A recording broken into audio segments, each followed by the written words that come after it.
ഗബ്രി ഇപ്പൊ കുറച്ചു മുമ്പ് റസ്മിനോടും പിന്നെ ജാസ്മിനോടും ഒക്കെ പറയാതെ പറഞ്ഞൊരു തേർഡ് റീസൺ കൂടിയുണ്ട്.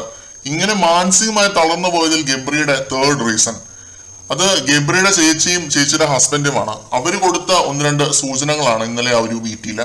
ഞങ്ങൾ എല്ലാവരും ഷോ കാണുന്നുണ്ട്, ഓപ്പർച്യൂണിറ്റി യൂസ് ചെയ്ത് ഇൻഡിവിജ്വൽ ആയിട്ട് കളിക്കുക ഗബ്രി എന്ന് ചേച്ചി പറയുന്നു. പിന്നെ ചേച്ചിയുടെ ഹസ്ബൻഡ് പറയുന്നു, എല്ലാവരും കണ്ടുകൊണ്ടിരിക്കുന്ന ഒരു വലിയ ഷോയിലാണ് നീ കളിക്കുന്നത്, ഗെയിം സ്പിരിറ്റ് ഒട്ടും ചോർന്നു പോകാതെ ഒറ്റയ്ക്ക് നിന്ന് കളിക്കുക, അഭിപ്രായങ്ങൾ പല രീതിയിലും വന്നേക്കാം, അതിനെയൊന്നും മൈൻഡ് ചെയ്യാതെ കളിക്കുക. ഇതാണ് ഗബ്രിയുടെ ചേച്ചിയും ചേട്ടനും ഗബ്രിക്ക് കൊടുത്ത നിർദ്ദേശം. ഗബ്രി ഒറ്റയ്ക്ക് കളിക്കണം എന്ന് പറഞ്ഞ് നമുക്ക് ഇതിനെ ചുരുക്കാം. സ്വാഭാവികമാണ് അങ്ങനെ ഒരു റെസ്പോൺസ് ഇവരെ പറഞ്ഞത്. കാരണം പുറത്ത് അവർക്ക് ഗബ്രിയുടെ ഗെയിമിനെ കുറിച്ച് കിട്ടുന്ന ഒരു മെയിൻ ഒരു വിമർശനം അല്ലെങ്കിൽ ഒരു അഭിപ്രായമാണ് ഗബ്രി ഒറ്റയ്ക്ക് കളിക്കുന്നില്ല എന്നത്. ആ വിമർശനം കണക്കിലെടുത്താണ് അവർ ഗബ്രിക്ക് ഇങ്ങനെ ഒരു ഹിന്റ് കൊടുത്തത്.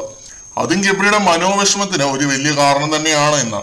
ചേച്ചി വിശ്വാസംസകൾ പറയാതെ ഇത് പറയാൻ വേണ്ടി മാത്രം വന്നു എന്ന രീതിയിൽ ഗബ്രി സംസാരിച്ചു റസ്മിന്റെ അടുത്ത്. ചേച്ചി അങ്ങനെ പറഞ്ഞു എന്ന് പറഞ്ഞു.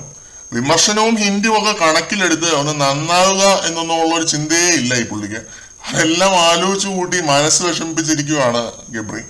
ഇനി പറഞ്ഞിട്ട് കാര്യമൊന്നുമില്ല. ചേച്ചി പറഞ്ഞു തന്നത് മനസ്സിലാക്കാൻ വകതിരിവ് എന്നൊരു സാധനം വേണം. അത് ഗബ്രിക്ക് ഉള്ളതായിട്ട് എനിക്ക് തോന്നിയിട്ടില്ല.